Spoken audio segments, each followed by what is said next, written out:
Bom, pessoal, bom dia. Nós vamos agora ver o conteúdo na apostila 6, na página 154, cujo tema é água, ciclo, consumo e disponibilidade. Então, vamos ver algumas informações do texto e em seguida a gente vai fazer os exercícios, né?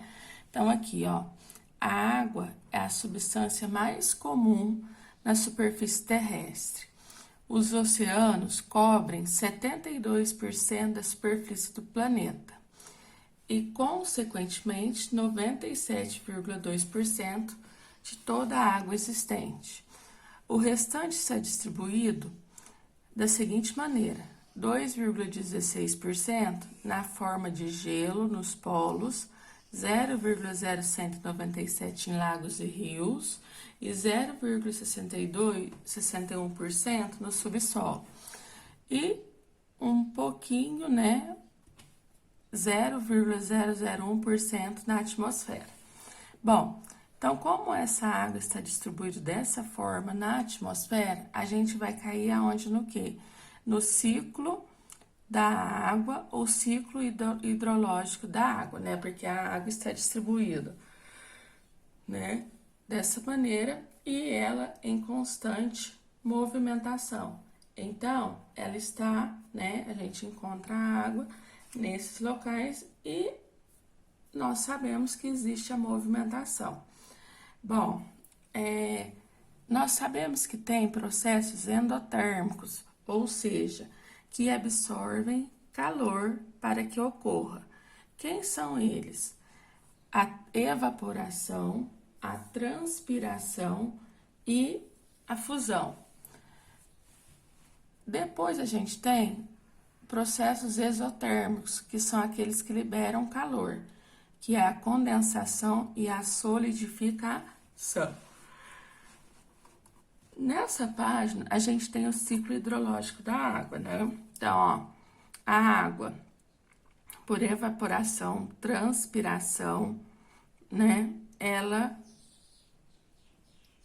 sobe para a atmosfera e aí ela fica armazenada nas nuvens na forma de água líquida. Defendendo as diferenças climáticas, ela se solidifica e aí a gente vai ter o que a gente chama de granizo, né? Mas a condensação da água vai dar a chuva. Mas dependendo da condição climática do momento, nós vamos ter o quê? A formação de granizo.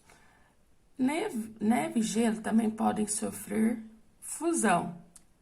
E aí o que acontece? Infiltra no solo e aí vai para a descarga do aquífero, né? Então, a gente tem um depósito de água salgada, que são os oceanos e os mares, e no aquífero, nos rios, né, lagos, a gente tem um depósito de água doce.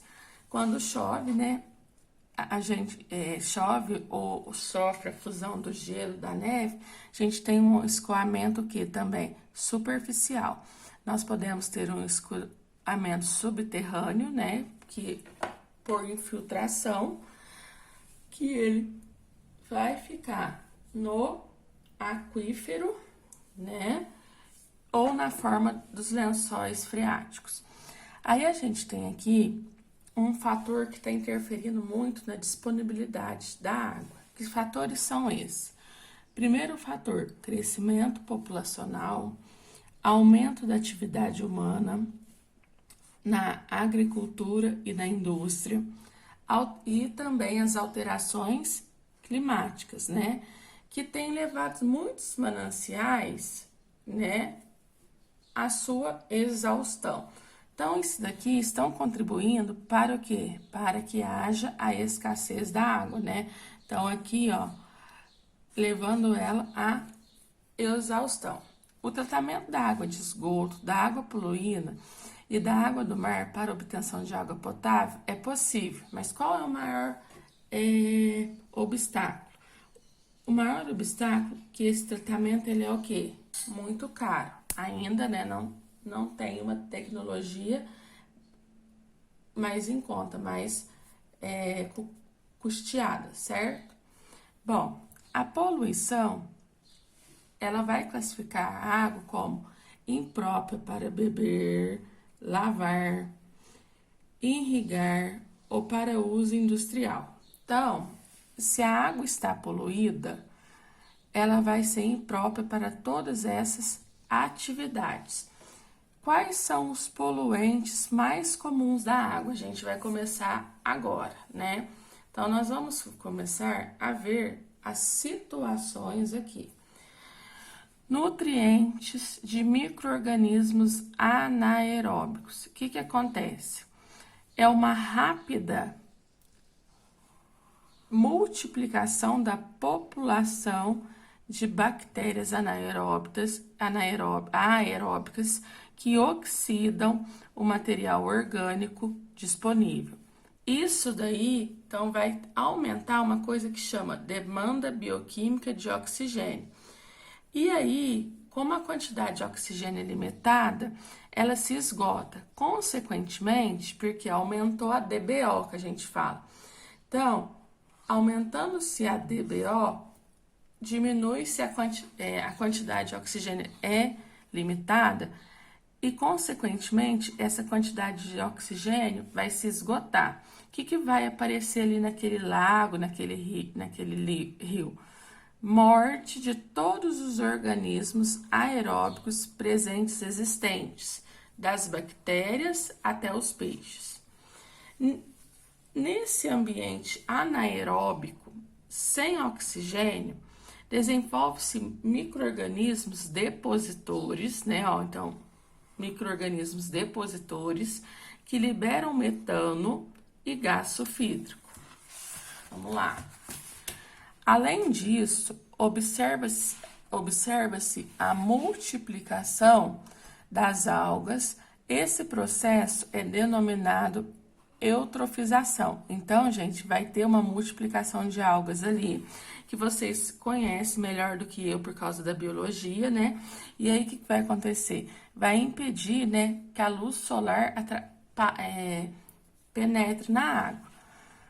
Quais são esses nutrientes que causam esse problema? Material orgânico, esgoto doméstico e lixo, fosfato, fertilizantes agrícolas e detergentes, nitrato, fertilizantes agrícolas. Então, são esses daqui que vão acontecer, poluir a água, né, que estão nessas fontes, e vai ter esse processo, né, da eutrofização. Aqui tá mostrando, ó, no Mar Cáspio, a eutrofização está presente nas áreas de tom verde, né? Então, igual eu falei, a água fica escura, não passa a radiação solar, né? O gráfico mostra as consequências do despejo doméstico, vamos lá, do despejo doméstico de uma cidade e um rio. Então, aqui para vocês verem, ó, aumentou-se a DBO, né? A quantidade de oxigênio está muito baixa. E aí surge qual o problema? Morte de peixes. O que acontece? Quando a distância, né, da fonte poluidora vai ficando distante, diminui-se novamente a DBO e, consequentemente, consegue-se aumentar a quantidade de quê? De oxigênio dissolvido. A poluição térmica é super tranquila. Algumas tipos de indústrias, né, por exemplo, a termoelétrica e as nucleares, elas usam água de rios, né, lagos ou mar para refrigeração de seus sistemas. Então, o que vai acontecer? Essa água vai ser devolvida, né, para o rio, lago ou mar com uma temperatura o quê? Elevada. Consequentemente, mexeu na temperatura do lugar, vai diminuir a solubilidade do gás oxigênio, prejudicando organismos aeróbicos. Novamente, nós vamos ter mortalidade, porque vai diminuir a quantidade de oxigênio dissolvido, e aí, né, mexeu na temperatura natural da água, certo? Vamos continuar aqui, ó. Poluição por metais pesados. Bom, poluição por metais pesados e agrotóxicos. Bom, tem algumas atividades industriais como a metalurgia, curtume, área petroquímica, eles têm íons que têm metais pesados, que, como, né, ó, o mercúrio, o cobre, o cádmio e o chumbo, né?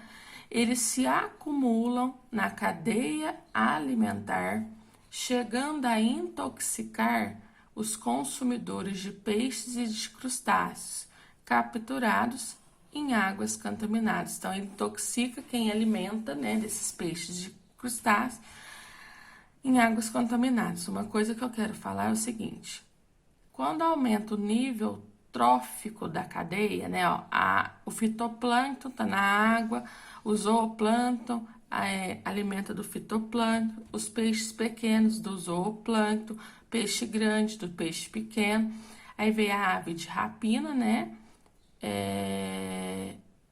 que alimenta, né, aqui do peixe. O que acontece?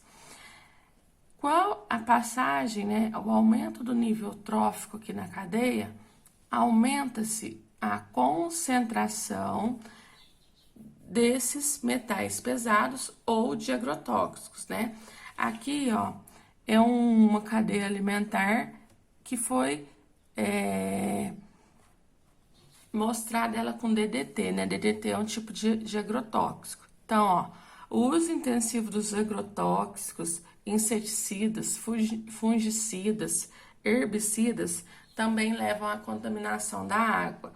Muitos desses compostos são estáveis, né? Acumulam-se ao longo da cadeia alimentar, causa problemas neurológicos, hepáticos e renais, e além de câncer.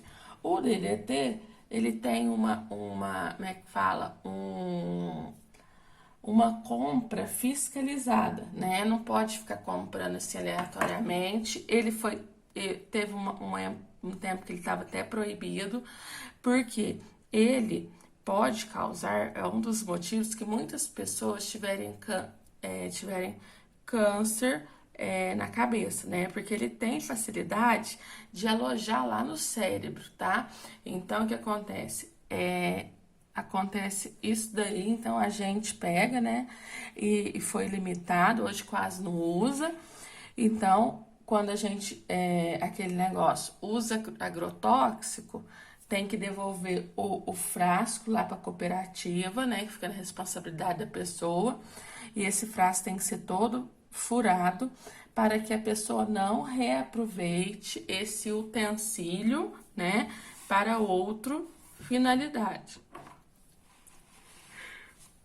Dessalinização da água do mar por osmose reversa.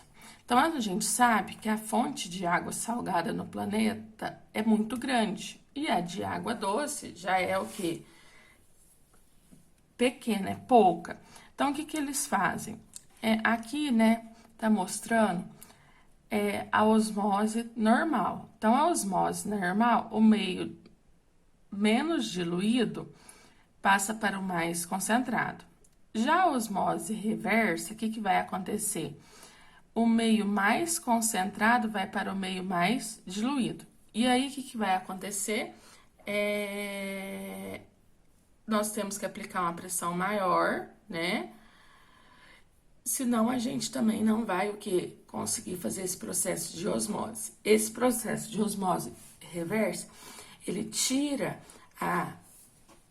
o excesso, né, de sais da água e aí torna-se a mesma própria para o consumo humano, tá? Só que é um processo muito caro, né? Aqui, ó, o solvente submetido a uma pressão excessiva migra de solução salina para água potável. A falta de água potável, devido ao alto consumo, as secas e a contaminação de mananciais e aquíferos, tem levado fábricas de bebida e mesmo cidades ao uso de osmose reversa em larga escala.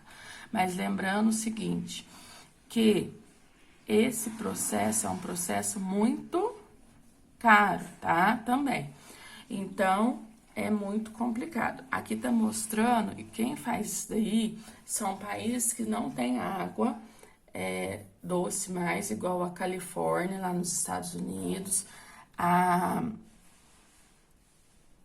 Aqui tá mostrando a Dera em Israel, né, nessa foto. Então, é assim que funciona. A última parte da nossa aula é o tratamento de esgoto. Denomina-se esgoto, né, o material que contém águas e resíduos produzidos pelos seres humanos, provenientes de pias, tanques e banheiros, de casas, edifícios, restaurantes e indústrias. Quando esgotos são despejados no meio ambiente sem tratamento, causam imenso impacto ambiental, comprometendo todo o ecossistema. Existe um consenso de que o esgoto doméstico, comercial e industrial precisa ser tratado antes de voltar para os rios, lagos e oceanos, ou melhor ainda, ter a sua água reutilizada. Gente, uma coisa que tem que acontecer é isso mesmo, ó. Ele tem que ser tratado antes de voltar para os rios, lagos e oceanos, ou melhor ainda, ter a sua água reutilizada. Vou falar duas situações. Uma indústria usa no seu processo de produção muita água. O que vai acontecer? E essa água, às vezes, né, tá com corante, igual uma indústria têxtil, enfim. Então, o que eles fazem? Eles vão submeter essa água a tratamento para precipitar o corante, né, e tal, e essa água vai ser reutilizada. Só que a água de reuso, ela não pode ser bebida. Ela não vai voltar para o processo de produção lá da indústria. Ela vai ser usada como faxina, né, para faxina ali da indústria ou para a parte de água para banheiros, tá? E então a água, né, ela tem que reutilizada numa indústria, pode ser no shopping também a água é reutilizada para essa parte, volta para os banheiros ou para a limpeza. E mesmo se essa água voltar para o lago, rio, oceano, ela tem que ser feito esse processo de tratamento de esgoto básico aqui. Bom, a primeira fase, então, do tratamento de esgoto consiste no esgoto aqui, né? Ele vai sofrer um processo de gradeamento. O que é o processo do gradeamento? O gradeamento, ele vai retirar sólidos grandes, flutuantes ou não. Em seguida, ele vai para a caixa de madeira. O que a caixa de madeira faz? A caixa de madeira, ela pega e ela vai deixar que ocorra a decantação, e aí, né, que é a ação da gravidade, e é retirada a areia do esgoto. Então, a caixa de areia, ele vai deixar o esgoto decantando e depois, né, vai retirar toda a areia do esgoto. Aí vai para um lugar que vai ser feita a flotação. Como que é essa flotação? É um bombear, vai ter um borbulhamento de ar, onde que às vezes ainda passou material sólido e gordura, para que esse material sólido e gordura se decante, né? Bom, todos os resíduos retirados nesse procedimento preliminar são destinados ao aterro sanitário. Então, aqui, gente, ó, esses resíduos vão para o aterro sanitário, tá?